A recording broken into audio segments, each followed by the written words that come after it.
बिस्मिल्लाहिर्रहमानिर्रहीम। My dear viewers, आज हम बीए इंग्लिश पार्ट 1 की पोएम नंबर 6 पे बात करेंगे।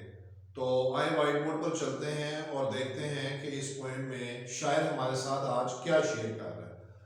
तो आप देख रहे हैं कि आज की जो नज़म है उसका उन्वान है पैट्रियट इनटू ट्रेटर।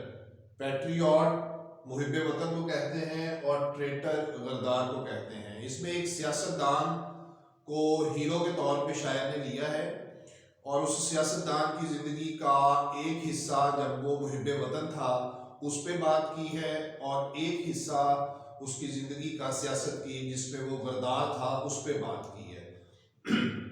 सॉरी, तो आए मैं अब आपको बताता हूँ कि इस पोएम में शायर ने किस चीज़ पे बात की है। इस नज़म में शायर ने पॉलिटिकल चेंज यानी सियासत की तब्दीली जो है उसमें बार बार आने वाली तब्दीलियां जो हैं उस पे बात की है। तो इसको रॉबर्ट ब्राउनिंग ने लिखा है। रॉबर्ट ब्राउनिंग इसका पोएट है।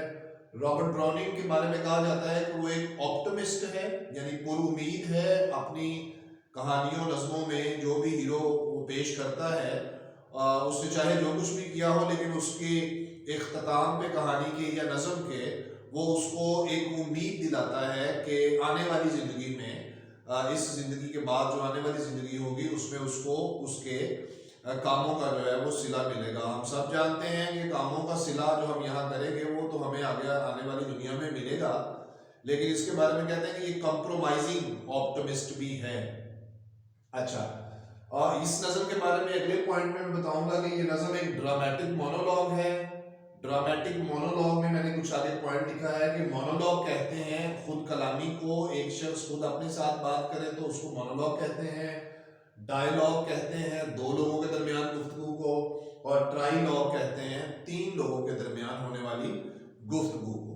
अच्छा, तो अब अगले पॉइंट पे हम देखते हैं कि reasons of quick political change, यानी वो क्या वजूहात हैं जो सियासी तब्दीली इतनी जल्दी आ जाती है। बुनियादी तौर पे ये जो तीसरी दुनिया के ममालिक हैं, एशियन कंट्रीज जो हैं या अफ्रीकन कंट्रीज जो हैं, इसमें ये सियासी तब्दीली बड़ी तेज़ी से आती है। इसी लिहाज से ये सवाल लिखा गया है कि reasons of quick political change, वो क्या वजूहात होती हैं जो इन गरीब ममालिक में सियासी तब्दीली जो है वो बड़ी जल्दी आ जाती है, यानी उसमें कोई इस्तेहकाम नहीं होता। एक पूरी टेन्योर एक सियासी पार्टी जो है वो नहीं करती और उसकी टांग खींच दी जाती है, और वो तब्दीली आने की क्या वजूहात होती हैं। तो इसमें मैंने पॉइंट्स में लिखा है पॉलिटिकल इनमेच्योरिटी, सियासतदान सियासी तौर पर अभी इतने पुख्ता नहीं होते, उनमें नापुख्तगी होती है जिस वजह से ये तब्दीली इतनी जल्दी आ जाती है। सेकंड में सोशल इनसिक्योरिटी, मुआशरती तहफ़्फ़ुज़ जो होता है लोगों के लिए वो प्रॉपर नहीं होता।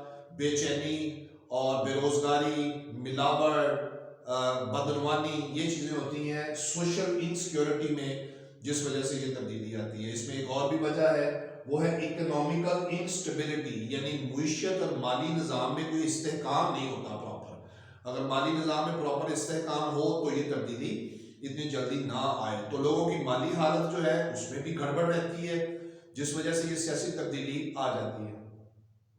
पॉइंट नंबर 4 में मैंने इग्नोरेंट मासेस का वर्ड लिखा है, यानी कि अवाम की जहालत भी मुल्क में सियासी तब्दीली जल्दी से लेके आने में अहम किरदार अदा करती है। अवाम को नहीं पता होता कि किस सियासतदान के साथ उन्होंने अटैच होना है, किसको वोट देना है, किसको वोट नहीं देना चाहिए।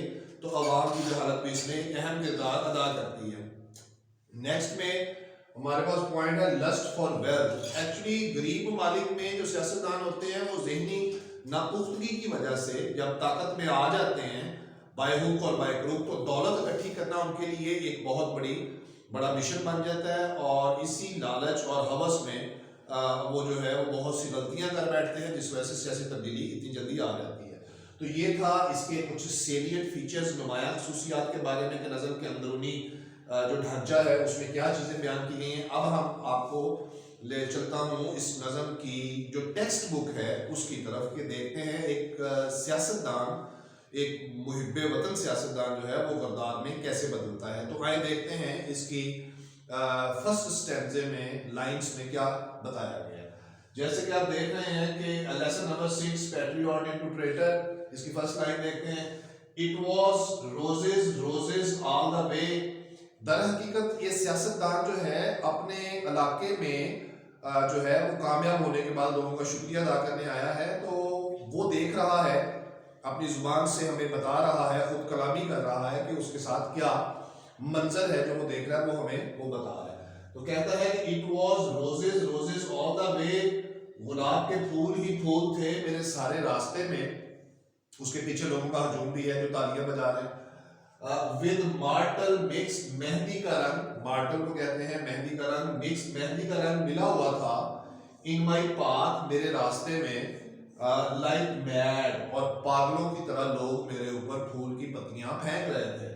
द हाउस रूफ्स, घरों की छतें, सीम्ड ऐसा दिखाई दे रही थी, ही कि वो हिल रही हैं, एंड स्वे सॉरी घरों की छतें भारी हो गई हैं, ही एंड स्वे और वो छतें हिल रही हैं लोगों की तालियों और उसके इस्तकबाल की वजह से। अच्छा, द चर्च स्पायर्स, गिरजाघर के जो मीनार हैं, फ्लेम उनमें भी शोले जल रहे हैं, सच फ्लैग्स ऐसे झंडे, दे हैड यानी अवाम के पास थे। हर सियासी पार्टी के अपने झंडे होते हैं, तो लोग झंडे लेके छतों पे चढ़े हुए थे, गिरजाघर के मीनारों पे चढ़े हुए थे।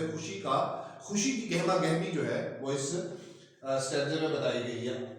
A year ago on this very day, एक साल पहले मेरे सब लोगों ने मेरा इस तरह से इस्तकबाल किया कि मैं एक बड़ा ही ईमानदार और मुखलस किस्म का मुहिब वतन और सियासतदान था उनके लिए। अच्छा, दूसरे स्टैंडर्ड में देखते हैं, The air broke into mist, हवा टूट कर धुंध में बदल गई, यानी शोर शराबे की बात कर रहा है। With bell, और गिरजाघर की जो घंटियां थी उनकी भी आवाजें आ रही थी।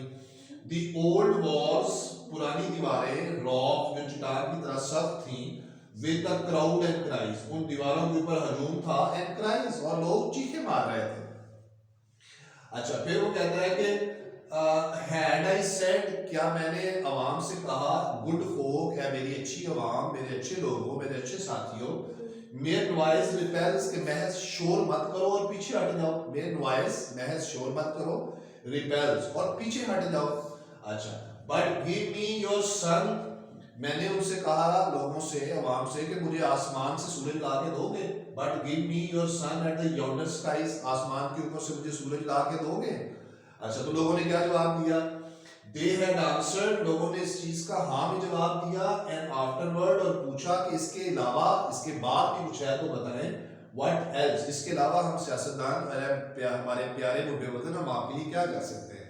तो यहाँ लोगों के साथ उसका एक एग्रीमेंट जो है, या लोगों का एक जुनूनी इस्तकबाल का अंदाज जो है वो उसके लिए बयान किया गया है। और सियासतदान खुद भी, मुहिब वतन खुद भी ये बात वाज़ेह कर रहा है कि मैंने भी किसी से सलाम लेने से, गले मिलने से कोई मतलब अपनी हद तक महसूस नहीं की इसने। अच्छा, फिर आप तीसरे स्टैंडे की तरफ चलते हैं, तो यही मुहिब वतन सियासतदान क्या कहता है कि अलैक, अफसोस, इट वॉज आई, ये मैं ही था, हु लीड, जिसने छलांग लगाई, एट द सन, सूरज के ऊपर। अब देखें, सूरज के ऊपर तो छलांग नहीं लगाई जा सकती, यहाँ उसकी मुराद ये है कि मैंने भी मुश्किल काम किए अपनी आवाम के लिए। To give it my loving friends, और ये काम मैंने करके दिए अपने प्यारे दोस्तों को, टू कीप, कि वो रख लें इस चीज को, उनको मैंने, यानी यहाँ मतलब कहने का ये है कि उसने बहुत सी चीजें, बहुत से काम ऐसे जो थे वो उसने अपने दोस्तों के लिए करके उनको दिए। नॉट मैन कुड डू, कोई आदमी ऐसा नहीं कर सकता था। हैव आई फेल्ट अनडन, क्या मैंने अपने किसी दोस्त का या आवाम में से किसी आने वाले का वो काम जो था वो नामुकम्मल छोड़ा। अच्छा, and you see my harvest, और अब तुम देखो कि मेरी क्या मैंने फसल बोई थी, व्हाट आई रीप, और क्या मैंने काटा इस अपनी फसल से, यानी जो मैंने काम किए थे या जिस इरादे से मैं आया था, जिस पॉलिसीज के साथ आया था, जो मैं एजेंडा लेके आया था, उसमें मैंने क्या किया और मुझे उसमें से क्या मिला।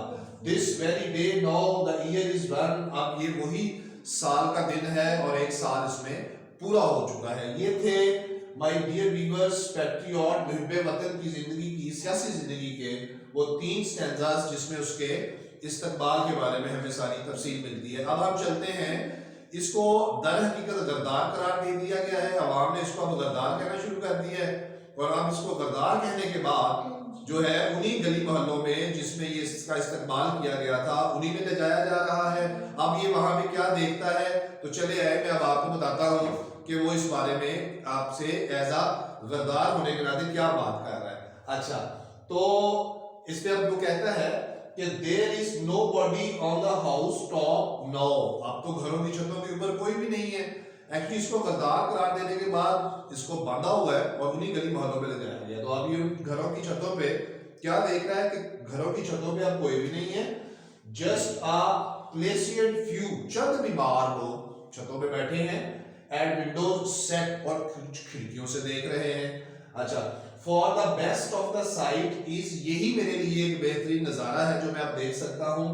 All allow at the shambles gate, shamble कहते हैं मतलब स्लॉटर हाउस कहते हैं जहां पे बकरे वगैरह ज़िबा किए जाते हैं।